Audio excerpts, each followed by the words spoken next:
SSC 2026 Barishal board পরিণতি ও নাগরিকতার এমসিকিউর সমাধান চলে আসছে। তো আপনারা সেটের সাথে মিলিয়ে দেখতে পারেন কত হয়েছে, কয়টা হয়েছে। তো একের হচ্ছে ক, দুইয়ের হচ্ছে খ, তিনের ক, চারের তিন, পাঁচের লাস্টেরটা, ছয়ের লাস্টেরটা, সাতের লাস্টেরটা,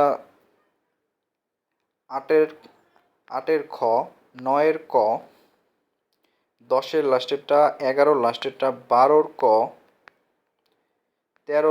তেরোর তিন, চোদ্দোর তিন, পনেরোর ক, ষোলোর খ, সতেরোর খ, আঠারোর লাস্টেরটা, উনিশের ক, বিশের লাস্টেরটা, একুশের লাস্টেরটা, বাইশের লাস্টেরটা, তেইশের ক, চব্বিশের খ, পঁচিশে তিন, ছাব্বিশের ক, সাতাইশের খ, আটাইশের ক, 29-এর তিন, 30-এর তিন। তো মিলে দেখতে পারেন আপনার সাথে কয়টা হয়েছে, অবশ্যই কমেন্ট করে জানাতে পারেন। বরিশাল বোর্ড।